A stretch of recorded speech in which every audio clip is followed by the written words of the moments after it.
feel free to interrupt me anytime, or if you have any questions, just let me know. If I'm talking about something that you don't really care about and there's something else you want me to address, just point me in the right direction, and I'm happy to go there. I don't have any set kind of structure for how I talk about things. I have this list of some of the questions that some of you folks had. I'll try to work off of this while I'm talking, and what I don't get to, I'll come back to. But first of all, I thought I'd just talk a little bit about county government and being a county executive, because it's probably a branch of government that you don't hear a lot about, I would imagine. Do any of you feel like you have any kind of understanding of what county government does, kind of the role of county government or how big it is? That's exactly the answer you get from most adults, too, because a lot of times you learn about, you learn about federal government, you learn about Congress, you learn about the state. I heard you guys had Gary Hebel here last week. How many of you know who Gary Hebel is? And what does he do? What's his position? Yeah, he's in the state assembly. That's state government. Before I was elected county executive, I served in the state assembly. I served with Gary, did the same thing he does, except I represented an area on the east side of Madison in Monona and McFarland. I live on the east side of Madison. So a brief kind of synopsis of my elected career. I started in county government. I was the county clerk for 8 years. That's an elected position. And basically, that person runs the countywide elections. After that, I ran for the state assembly, and I was elected to 4 terms in the state assembly. And then about a little over a year and a half ago, I was elected county executive. Have you guys ever heard of Kathleen Falk? Okay, she was the county executive before I was. And she left in the middle of her term and decided to run for governor. And so I was elected in a special election to fill her term, the last 2 years of it. And then I'm up for re-election again in the spring, and if I win that, I'll have a 4-year term. So county government, to put it in perspective, is, if you think of the city of Madison and their government, and they have a mayor, just like you guys have a mayor. Who's the mayor of Sun Prairie? You guys know that? Anyone know the mayor of Sun Prairie? Sorry? Does anyone know the mayor of Sun Prairie? Let me see. I got a buck for anyone who can name the mayor of Sun Prairie. The former mayor of Sun Prairie, yes. Okay, I'll put it here, and if it comes to anyone while we're talking, just let me know, and you get a buck. Yep, can't look it up, can't Google it. Anyways, we'll come back to it. Or is this too tempting? Should I just tell you? Oh, who said? What? No. No. Okay, we'll come back to that so I don't totally sidetrack the conversation. Anyway, so the reason I brought it up is to help you understand what a county executive does. If you think of a mayor, what a mayor is to the city, a county executive is basically that to county government. It's the elected executive branch. There's an executive branch, a legislative branch. As you know, the legislative branch is the county board of supervisors. Anyone name one of your county board of supervisors? No? Okay, you've got 2 of them. That's something you can go look up. My budget is about twice the size of the city of Madison's budget. It's roughly $500 million. The budget I proposed for 2013 is a $522 million budget, about 500,000 people in the county. Roughly 1/2 of what the county does is human services, and that's everything from child protective services to helping abused and neglected kids, to helping people with developmental disabilities, senior citizens, victims of domestic violence and sexual assault, those kinds of services, both with county employees and with nonprofits. Are you guys aware of, is it called Sunshine Place? That's okay. The county has some folks who work out of there. We have our early childhood initiative people there who work with families, and there are social workers there, joining forces for families, people who work in the community. So that's roughly half of our budget right there is human services. So any kind of interaction folks have in a number of places. Colonial Club, we help fund that for services for senior citizens. There's all that kind of thing. I'm sorry? Yes, did you, how'd you get it? You don't have a smartphone? He what? You remembered it? Okay, good job. There you go. What's your name? I don't have a smartphone. No, I believe you. I believe you. Honor system. Okay. So did you tell these guys his name? Okay. So did anyone hear that? Okay, your mayor's name is John Murray. He's going to come to visit. So when he comes here, you can say, oh, we have all heard of you. We know all about you, man. Okay. So John Murray. Okay, so some other things county government does is the criminal justice system. We run the sheriff. The sheriff is a county employee. We run the jail. There are the sheriffs, when you see the sheriff patrols, those are county government. And a lot of what we do in human services is try to address some of the issues that get people in trouble and get them put in jail, drug abuse, drunk driving, that kind of thing too. So we can help prevent that because that costs you guys a lot of money. Yeah. It's right downtown. I don't know if you know where the city-county building is. It's actually the city-county building where I work. There's the city offices and county offices. The top 2 floors are a jail, and then right next to us there's a building called the Public Safety Building. It's a big brick building, and that has the newer jail in it. So you could walk by it 10 times and not really realize it's there. The courthouse, if someone has to go to circuit court, that's a county function also. We also have a highway department, which is, what it says, taking care of roads, redoing roads, plowing the roads in the winter. And we run things that you wouldn't think of as being the county, like the airport, in the zoo. We run a nursing home, all sorts of different things. So it's a very eclectic unit of government. One of the areas that I like to focus on a lot is the work on the environment that county government does. County parks, we have parks and trails and bike paths and all of those sorts of things. We purchase a lot of parkland. And we also do a lot of work, especially recently, working on cleaning up the lakes.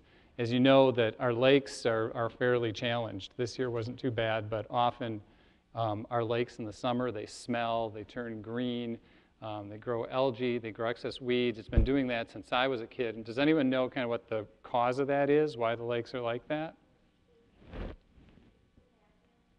Close, very close. It starts with a P. Phosphorus pollution, yeah. Phosphorus runoff is the biggest contributor, because what is phosphorus? Yeah, it's a fertilizer. And so phosphorus in the right place is a really good thing, but what happens is when it rains and it runs off from both urban and rural sources, it goes into streams that feed into the lakes, and 1 pound of phosphorus can cause 500 pounds of algae to bloom. And that's what starts that cycle. And so this has been going on for years and years and years.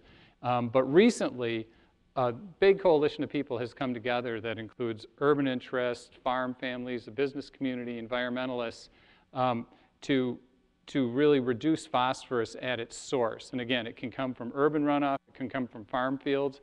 And so we're working with a lot of farmers in a place called the North Mendota Watershed, which is right before the whole chain of lakes starts, with doing things to prevent phosphorus runoff from happening. Everything from planting like buffer strips so it doesn't run off into ditches and streams and then get into the lakes, to something called a manure digester. You guys ever heard of that?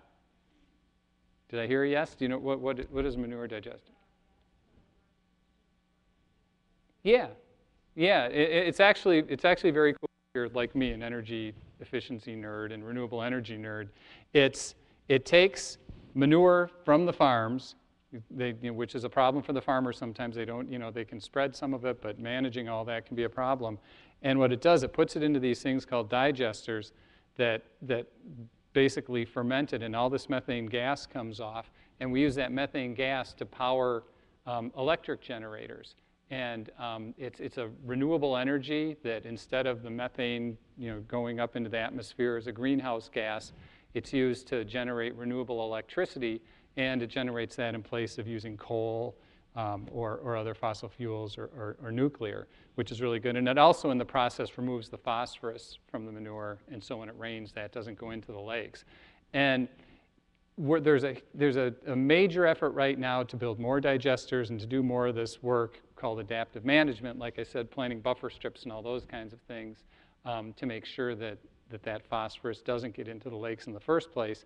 And over the decade, I mean, in your lifetime, when you're my age, and much earlier than that, you should start seeing a major difference in our lakes because of the efforts that are going on right now. And so that's pretty exciting. Another area that's of interest to me around renewable energy is solar and wind. And we're focusing a lot in my last budget and in the budget I just introduced on developing solar power and doing a study to see where we can have wind power in Dane County also. We're doing it for a couple reasons. First, I want to help the solar power industry because they go in and out of having good times and bad times because of federal tax credits that appear and then disappear. And the more renewable energy we can run in the county, that keeps dollars in here, it doesn't create pollution, and it helps that industry. And so we're making a big investment in that type of energy. Another thing we deal with that you may have heard a lot about, I don't know if Gary Hebel talked about this when he was in here, is labor relations. Since I'm the person who runs the county, I'm the boss, we have about 2,200 employees, and most of those employees are unionized. And what can anyone tell me has been in the news about unions? Anything going on with them in the last year? Act 10? Yeah, what did Act 10 do? Yeah, right. Can anyone explain what collective bargaining is to me, or kind of the general gist of it?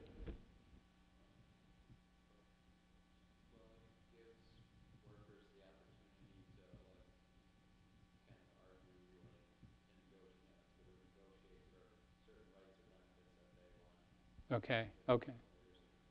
Yeah, and so what Act 10 did was took that away. Now, what was in the news recently regarding Act 10? The latest thing, do you remember that?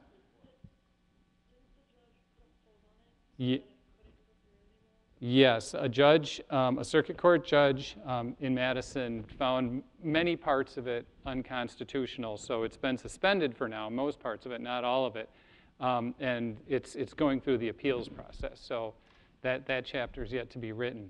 So in my public career in the last couple of years, that's kind of been at the center of a lot of what I've been dealing with, because I was in the state legislature when Governor Walker was elected and when Act 10 was put into place. And so I was working in the Capitol when everything exploded, basically, and there were 100,000 people marching at the Capitol and on the square almost on a daily basis. There was one stretch in which I went to work and we were on the floor, we refer to it, which is on the debating on the assembly floor for 61 hours straight, and that was a very challenging part of being in the legislature. You would go to work, on a Monday, and you might not be done, and you wouldn't sleep until Friday, particularly when all of this was going on. I don't know, did any of you? Obviously, you saw it on TV. Were any of you around any of that when it was going on? Did you experience any of it? Yeah. Any observations or anything you want to? It was crowded. Yeah. There were a couple of times when it was pretty scary. I was in the middle of it a couple of times when I was out in the middle of the crowd and things would start to move. And I don't know if you've ever been in you have obviously, if you've been in a situation like that when you're in a crowd and you just kind of lose control when the crowd starts moving. So one of the more interesting things that happened to me is during that time, it was such a strange time, and we were the focus really of the country, obviously. And I got a phone call in my office one day, and someone said, "Jesse Jackson's downstairs. Can you go let him in?" You guys, who can tell me who Jesse Jackson is? Did I hear someone over there?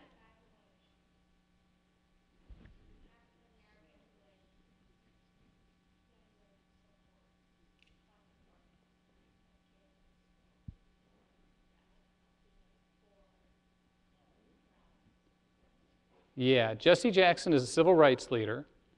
He got his start really, well, he kind of came on the radar screen in the 60s. He worked with Dr. Martin Luther King Jr., and he was with Dr. King the day he was assassinated.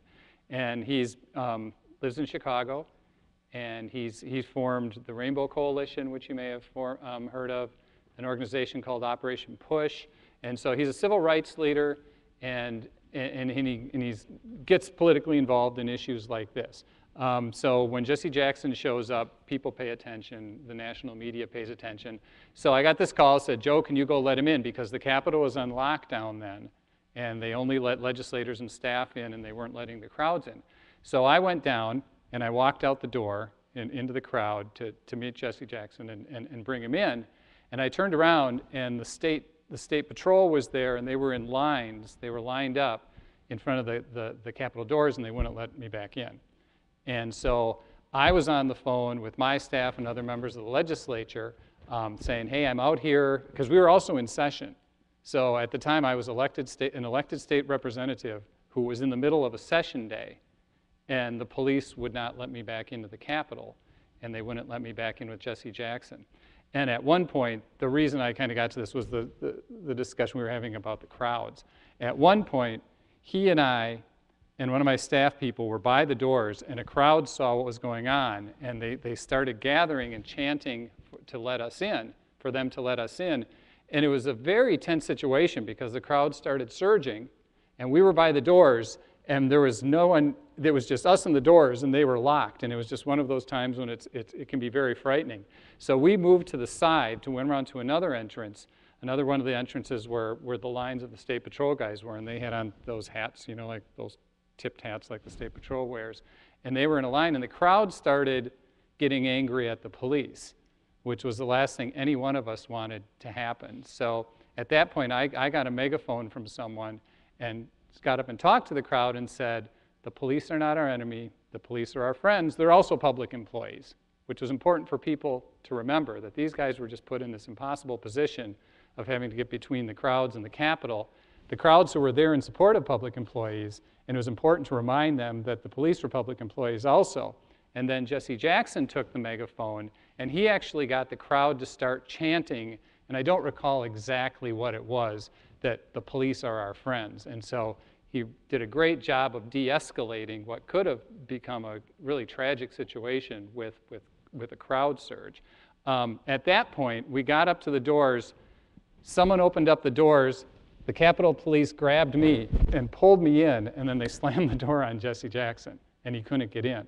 So I went back to the chamber where the legislature was in session, and we were just beginning, and someone actually got him in the building, and he showed up right at the doors. So say we're in the assembly chamber. He was at the doors, and I went up and asked the majority leader, who was on the side who I disagreed with, and who was pushing for the bill to end collective bargaining. We usually begin the session with a prayer, and I said, I have a guest for the prayer. Can he come and deliver the prayer? I have a guest preacher. And Jesse Jackson's a pastor. He's the Reverend Jesse Jackson. And he said, who is it? I said, Jesse Jackson. And he said, no. And so once they got up and started making the announcements, I raised my hand and I said, Mr. Speaker, I have a guest. And I walked over and I grabbed Jesse Jackson's arm and walked him over and walked him up to the pulpit and said, could he please deliver the prayer? And at that point, the majority leader, the speaker, had to say yes, because he was there and they just had no way out of it. And so Jesse Jackson actually asked everyone in the assembly to stand up, Democrats and Republicans, and join hands. And he led a very peaceful prayer. And it was a very fascinating moment to be there to see this. And this is, you know, when the Capitol is surrounded by tens of thousands of people chanting and protesting. But that was just like one of the many different things that were going on during that period. And then we had our 61-hour session day. The result of that was the collective bargaining issue. And so when I was elected county executive, I no longer had the ability, I was barred by law, to sit down with my employees and bargain. And personally, my experience with that is that that's been a good tool to have, to be able to sit down and work things out with people. I mean, you can sit at the top and say, hey guys, I know best, this is the way it's going to be. This is going to be your working conditions, this is how we're going to run things, and I'm sure that the folks in this room, you would probably say, you might want to have some input into this too, because you might have some good ideas on how we can do things well. And, you know, if you're working on the front lines, you have an experience that I may not have being the boss. I wasn't allowed to do that. Now recently, what happened when Act 10 was overturned, that gave me the ability during that stay to sit down and bargain with my workers.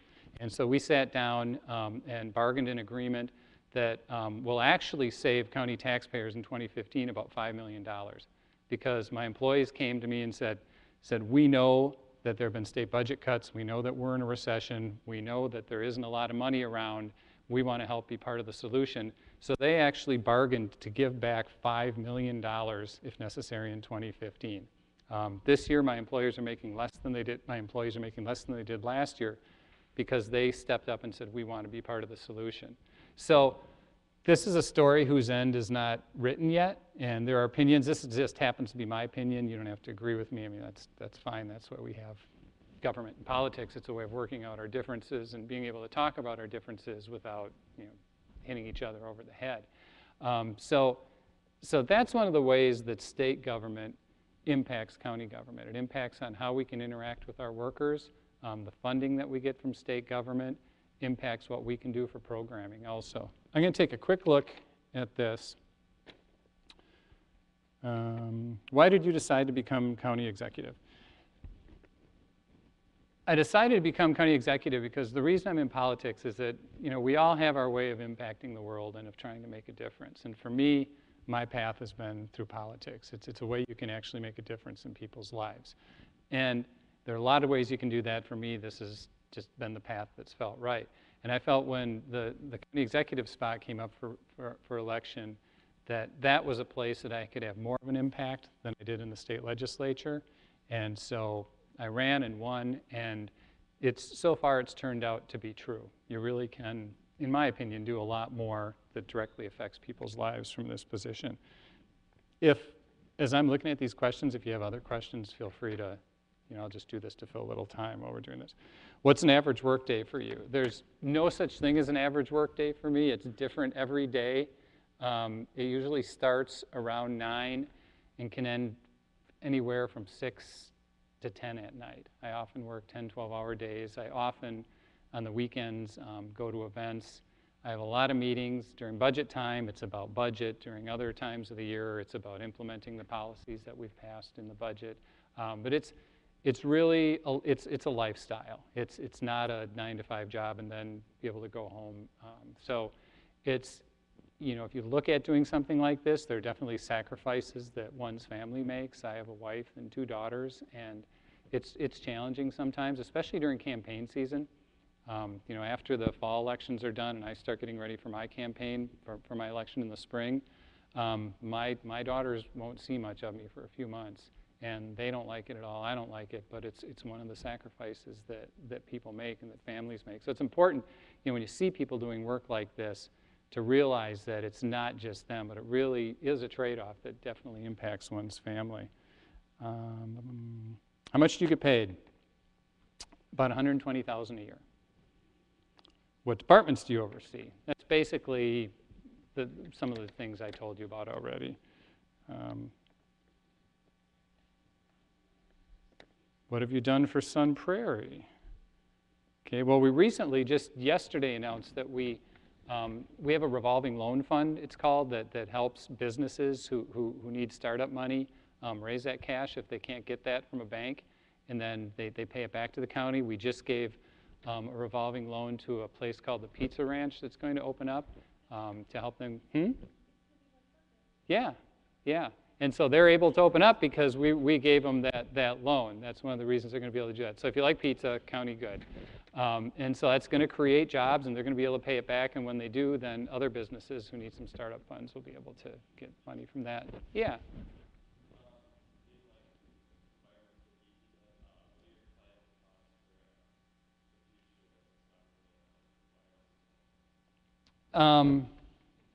What I would like to see, or just how things are going?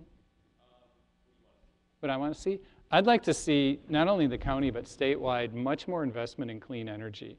One of the last big battles that I was involved in regarding the environment when I was in the legislature had to do with a bill we called the Clean Energy Jobs Act, which right now utilities like MG&E and Alliant Energy, they're required by law, by state law, to generate 10% of the electricity they sell from renewable sources like wind, solar, those types of sources.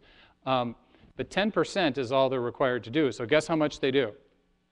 10%, right. So, and within that 10%, a very small percentage of it is actually generated in Wisconsin. Most of it they buy from Iowa or the Dakotas. They buy wind power, and they bring it in over those new power lines, a lot of that you see being built. And what I would like to see is that, it's called a renewable energy portfolio, increased to 20 and even 30%, to say, not only would it require them to have that much of their energy generated by clean renewable energy, but I'd like to see that energy has to be generated from inside Wisconsin because it creates jobs. You know, the data's there that shows, I mean, right now when we buy energy that's generated by coal, all that money goes right out of Wisconsin because we don't have coal mines here, thank goodness probably, but you know, that money goes to out-of-state producers, it goes to people who mine from out of state, but then we also have to deal with the pollution from coal. Not only the air pollution, but coming back to our lakes, if you guys ever heard when they have mercury warnings for fish, you know, that might be high in mercury and you should only eat so much, especially if you're pregnant. Most of the mercury in our lakes and in our fish comes down when it rains from mercury that goes up from coal-fired power plants. Same with acid rain that you've heard of. That's from sulfur dioxide from coal. So investing in renewable energy, instead of sending all that money out of state, or if you're burning oil, even out of the country, you're investing those dollars right here in Wisconsin and in Dane County. And I mean, we're one of the top states already for clean energy related jobs, you know, solar related components, wind power related components. So if you look at it, just even if you don't care about the environment, just from an economic standpoint, a lot of the new jobs of the future are in clean energy. And you know, places like China, California, other places, they're making investments in those industries. And if we make investments in those industries, not only can we help clean up the environment for your guys' generation, but we can help create some really good, maintain and create some really good jobs, everything from being an electrician to being someone who installs this or someone who manufactures it. So I think that clean energy portfolio of developing that energy here makes sense on a lot of levels. Another thing we're doing in Dane County is we're investing a lot in bike trails. Not only because it's a safety issue for people to get around, but it's also a recreational issue. It's good for your health. It's another thing that helps our economy too for tourism, that people can come here and they know they can be in downtown Madison or out in, you know, a rural area in 20 minutes going on bike paths. And I think that's a really good county investment. Yeah. We are about to. Have you guys heard of Epic Systems? You know, at Epic, the software developer? They're very progressive when it comes to renewable energy, and they've invested a lot of money on Epic's campus on solar power. But they have a goal of replacing all the energy, the electricity that they use with renewable sources, because they use a lot because of the nature of what they do. And so just recently, the county interacted with Epic to help them develop what's going to be the 9th largest wind farm in the state of Wisconsin. And there was a potential wind farm site that was all ready to go, but the investment never quite worked out for people looking at investing in it off of Highway 12 near the town of Springfield. And Epic decided that they wanted to go ahead and develop that. And they have to get it developed by January 1st to take care of a federal tax credit that'll pay for about 1/3 of it. So we just worked with Epic a week or two ago to make sure we could get them through the permitting process in an expedited manner so that they could get that and get it up and running before the first of the year. So by January, if you're going down Highway 12 outside of Middleton, like towards Sauk City, you'll be able to see this huge, I believe it's starting with, I think, 8 turbines, and you'll actually be able to see them from the Capitol once it's built. They're so big. So yeah, so that's pretty exciting. Other questions? Let me look on here for a second.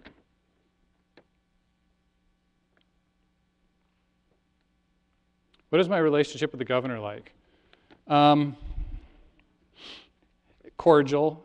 We don't agree on very much. We're from different parties, and like I said, you know, I'm happy to answer questions about, you know, my party affiliation and my views.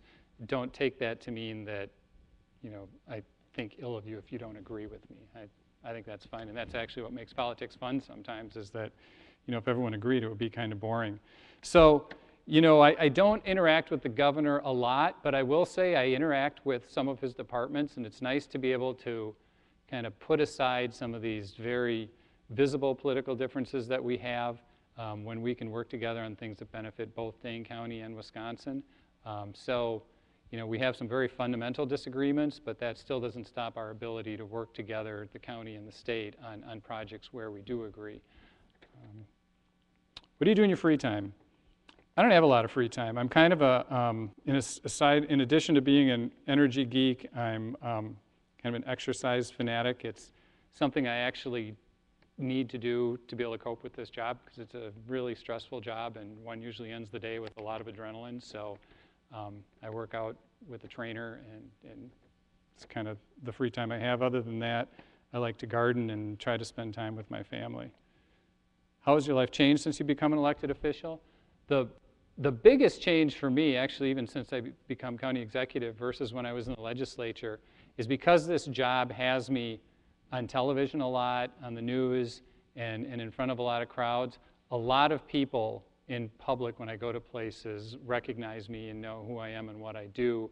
And it took a little getting used to because I wasn't quite used to that before. And so now my daughters are in 7th and 8th grade, and so when we're in public, and say we're coming somewhere in the car, and they're fighting and yelling at each other. Before we get out, I always look at them and say, okay, act like the Obama girls. Time to act like the Obama girls. You have to act nice in public because most places we go, someone knows who I am, and it doesn't look good if my girls are yelling and screaming at each other. Or if I'm arguing with them. So that's been the biggest change, and that still takes a little getting used to sometimes. What is the least favorite thing about your job? The least favorite thing about my job is the politics piece of it. Have you ever heard that lawmaking is like sausage making? You don't really want to look at the process. In this job, my ideal is that everyone is involved in politics or whatever they're involved in because they want to make a difference in people's lives and they want to do the right thing for the community and to help people. And we should be coming together to look at our challenges and working at them together. But there's the ideal and then there's the reality that politics is often not that way. And so there are very many egos one has to work with. You have to figure out how to resolve your differences with people and do so in a way that doesn't leave other people bitter. People are easier to work with than others. Some people don't want to work with people. So it's one of the biggest challenges is trying to get people on the same page and work things out. And kind of work things out, if you have differences. Some people like to do their arguing in the media and back and forth. I don't really like to do that because I don't think that serves any purpose. I really like to try to work things out with people. But it can be challenging at times. How do you determine your budget and where does the money come from? I determine my budget really by trying to assess the greatest need that's in the community. For example, one of the initiatives that I put forward in my most recent budget, there was the Lakes Initiative that I mentioned, but there's also an initiative working with one of the Madison schools because we hear a lot about the achievement gap. We have challenges with that in Sun Prairie, have challenges with that in Madison. And so one of the initiatives I put together, because the county does deal in human services, we don't deal with school, but a lot of the challenges that the kids bring to have in school aren't necessarily because of the school and can't necessarily be fixed in the school. If someone comes from a challenging situation at home, if their parent or parents need a job, if they don't have a stable living situation, it makes it pretty tough for those kids to learn. So we've partnered with the United Way and the Madison School District to do a pilot program in one of our schools, Leopold Elementary, that works with parents and young kids before they get into school to try to get them stabilized at home, get their parents in a stable situation, and get the kids in a stable situation so that they can start on equal footing by the time they enter four-year-old kindergarten, equal footing, excuse me. Because if you don't get a good, strong start from the beginning, if you start out behind, it can be virtually impossible to catch up in middle school and in high school. So for example, that's one of the things, looking at a challenge out in the county that I think we can be part of a solution with. Now, one of the biggest challenges has been that we have had a lot of cuts in state aid and in federal aid that goes to the county, and because of the economy tanking, we haven't had as much revenue coming in tax dollars. And so that makes it very challenging, just trying to find ways to continue to provide the services that we already do, let alone come up with any new ones. The money for the county comes from federal government, state government, and property taxes. So it's kind of a combination of all of those. think we've covered most of the questions here. Is there any other direction that you would like me to go or anything else you want to ask about? Yeah. UW-Madison, sociology. And my journey was a little different than most people. Now, I don't recommend this, okay? Just let me preface it by saying that, because I'm talking to a class of high school, and like I said, I have 2 kids, so I don't recommend this path for them either. But I'm a graduate of the UW-Madison, but when I was 17, I was a high school dropout. And most people, they see a guy who's a county executive, he's been in the legislature, he's a college graduate, they don't think that. But in my journey is something that has informed a lot of my priorities as a public servant. We all make some good choices and bad choices, and I made a pretty bad choice to quit high school. And when I realized what a bad choice that was, and I decided I wanted to get back on track, I went to a place called Omega School where I studied for and got my GED. And I got my GED, HSCD, and then I went to MATC. And before that, I just didn't think I was smart enough to be in high school or even college. But what I found was that along the way, there were so many people there for me, people I had never met, people that didn't owe me anything, that went out of their way to help me. And I went to MATC for a number of years. I worked part-time, took the classes I should have taken in high school, took my pre-college and my college classes. I transferred to the UW when I was about 27 or 28, and I graduated when I was 30. And the way that that's informed my values and priorities as a public official and as a public servant is that I'm only here today doing what I do, and I only have the ability to help other people through this job because people who came before me invested in the kind of services that a kid like me needed to have a second chance and turn my life around. And I hope that the community's benefited because of that. I certainly have. And so when I look at funding priorities in my budget, when I look at the things I focused on when I was in the state legislature, I think it's important that we make investments, not only in the kids who are in situations like I was, but for kids like you too, who are doing the right thing and staying in school and working hard, be it investing in having grants for you to go to college, investing in some of these industries we talked about earlier, like clean energy, so that there are jobs available for you guys. I think it's important that people in my generation make those investments, even if it means sacrificing some on our side, so that you guys have the same kind of opportunities that I had. And I tell my story because I think it's also important for people to realize that not only does everyone in this room deserve a second chance if you go astray, but there are a lot of other folks out there who come from situations that many of us might not even be able to imagine, who I think also deserve a second chance, and who, if we invest in and give that chance, will lead productive lives that will benefit us all. Because one of the things we see when I look at my budget, when I look at the state budget, when I look at the federal budget, we spend so much money in the criminal justice system. We spend so much money. This year, for the first time, the state of Wisconsin is spending more money on corrections than it is on the entire UW system across the state. It's a little over $1 billion a year, the state budget. That's about, it's probably about is it a $30 billion annual budget, something like that? Yeah. So you think of how much, I'm sure you guys are thinking about college, and that's just the corrections piece of it. That's not all the other law enforcement. But that's just prisons and guards and that kind of thing. So over $1 billion a year on corrections. And there is data that shows if you invest more money up front, they do this in Minnesota, which has very similar demographics to Wisconsin, and they spend like a half to 2/3 of what we spend on corrections, and they have a lower crime rate.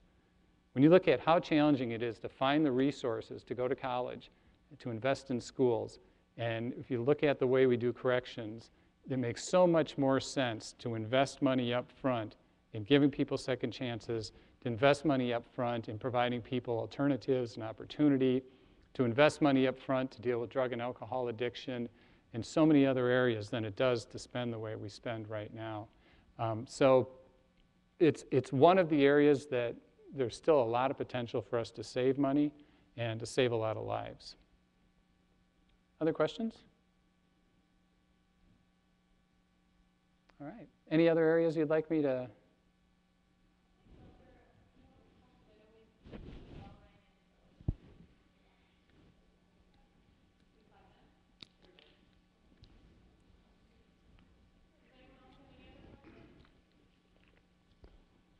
All right. Well, we do want to thank you so much for coming. Oh, my pleasure. Thanks.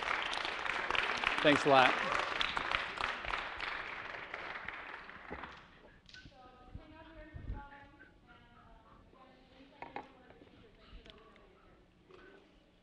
Thank you. I appreciate it. Yeah, thanks. And we're going to get you a new plaque with the correct title. That's okay. That's all right. I was in the assembly a year and a half ago, so it's still Well, that's it just still works. It Yeah. kind of works. Yeah. But, we'll get you one.